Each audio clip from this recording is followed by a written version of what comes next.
यक्ष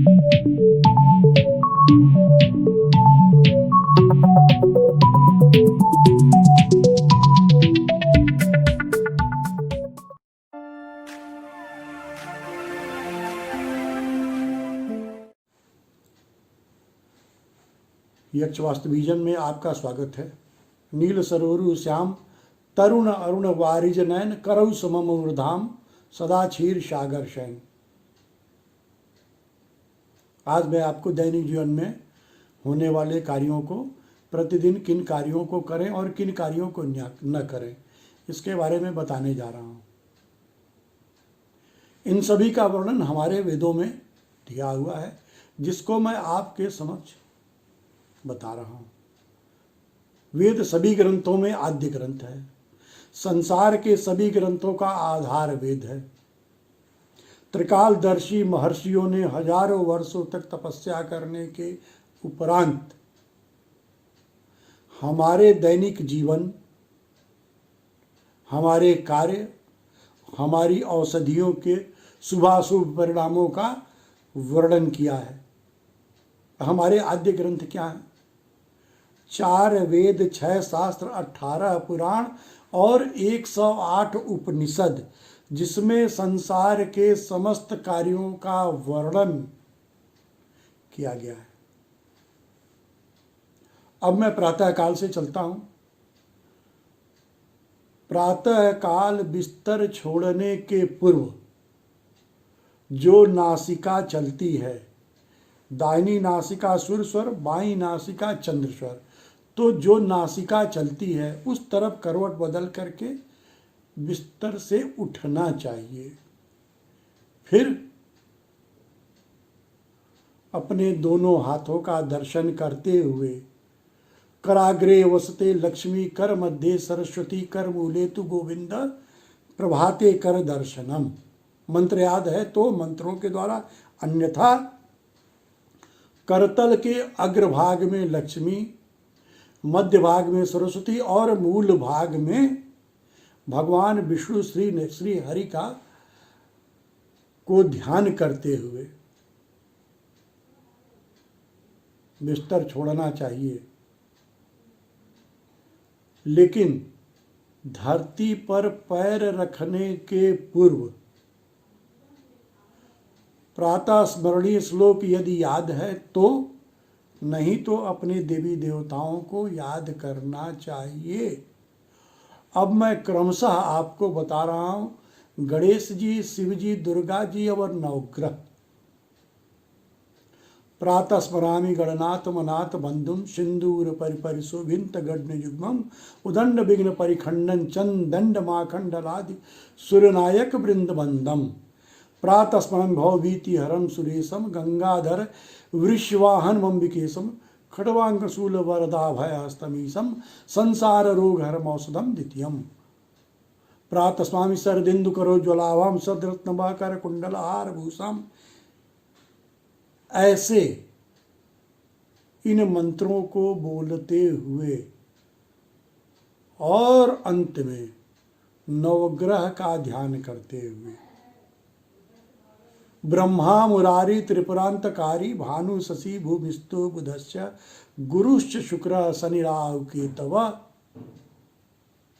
सर्वे ग्रहा शांतिकरा भवन्तु। और धरती पर पैर रखने के पहले धरती माता को प्रणाम करके उनकी गोद में पैर रखें।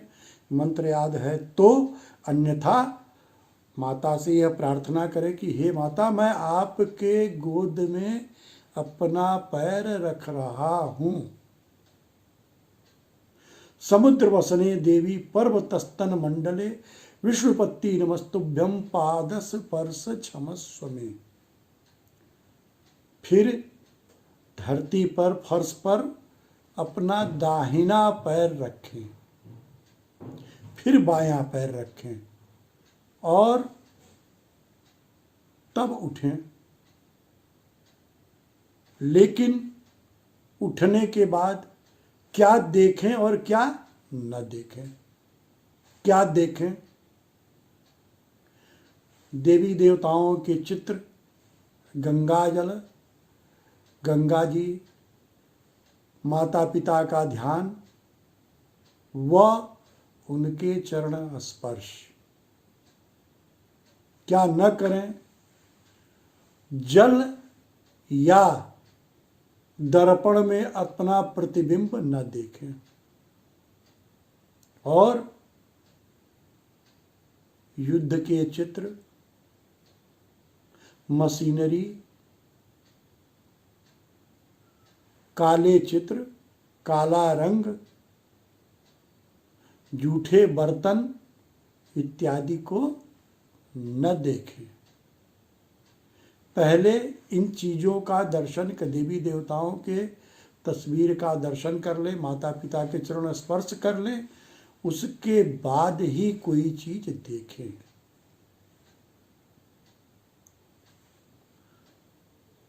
अब दंत धावन, ब्रश। ब्रश हमेशा पूरब या उत्तर की तरफ ही मुख करके करना चाहिए। दक्षिण या पश्चिम की तरफ मुख करके ब्रश नहीं करना चाहिए। क्या करना चाहिए? पूरब या उत्तर की तरफ मुख करके करना चाहिए। क्या नहीं करना चाहिए? दक्षिण या पश्चिम की तरफ मुख करके ब्रश नहीं करना चाहिए।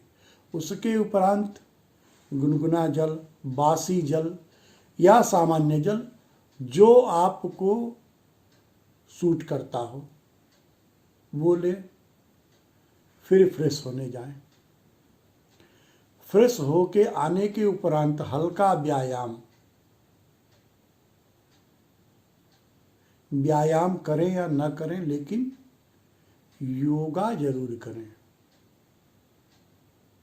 क्योंकि हमारे शरीर को स्वस्थ रखने के लिए, हमारी सारी इंद्रियों को स्वस्थ रखने के लिए हमें योगा की शरण में जाना पड़ेगा। वर्तमान समय में जो कोरोना महामारी चल रही है, इससे भी बचने के लिए योगा और प्राणायाम बहुत जरूरी है। यूँ तो योग के 8 अंग हैं, लेकिन प्राणायाम सबसे महत्वपूर्ण है। प्राणायाम सांस भरते हुए, सांस को रोकते हुए, सांस छोड़ते हुए। जब पहले आप दाहिनी नासिका को बंद करें, बाईं नासिका से सांस खींचें। सांस खींचते समय नाभि कमल में भगवान विष्णु का ध्यान करें। फिर नाभि से ऊपर आते हुए हृदय में भगवान ब्रह्मा का ध्यान करें और सांस को रोकें, जितनी देर आसानी से रोक सकें।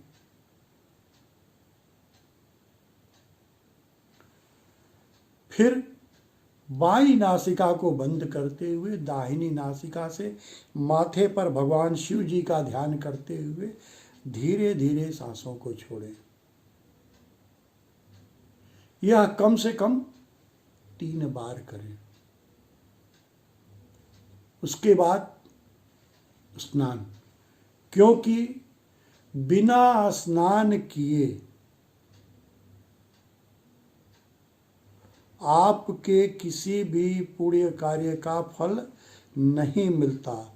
स्कंद पुराण में भी वर्णन है कि विना स्नाने तु यत् कर्म पुण्य कार्य मथे शुभम क्रियते निष्फलम ब्रह्मस् तत्प्रेग्रांति राक्षसः।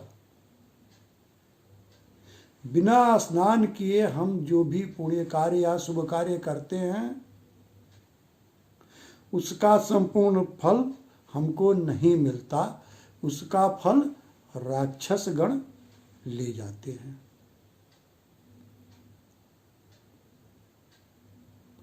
तो स्नान करने के बाद अपने जो भी इष्ट देवता हैं उनका ध्यान कीजिए, लेकिन बिना सूर्य भगवान के जल दिए कोई भी देवी देवता पूजा स्वीकार नहीं करते। इसलिए आपको पहले सूर्य भगवान को जल देना है, उसके बाद आपको पूजा पाठ प्रारंभ करना है। सूर्य भगवान को जल देने से मैं आपको बता दूं, एक सबसे परम लाभ ये है कि प्रातः काल यदि आप सूर्य भगवान को जल देते हैं और लोटे से जो जल गिरता है सूर्य भगवान के दर्शन होते हैं, उससे जो छन करके किरणें आती हैं वो आपकी आँखों के लिए बहुत ही लाभप्रद होता है। आपके चश्मे का पावर नहीं बढ़ता है। उसके बाद पूजा पाठ। पूजा पाठ में कभी भी एक मूर्ति की पूजा नहीं करनी चाहिए गृहस्थ को। एकान मूर्तिन संपूज्य गृहस्विष्ट भिक्षता अनेक मूर्तिन संपन्न सर्वान कामान वाप्नुयात्।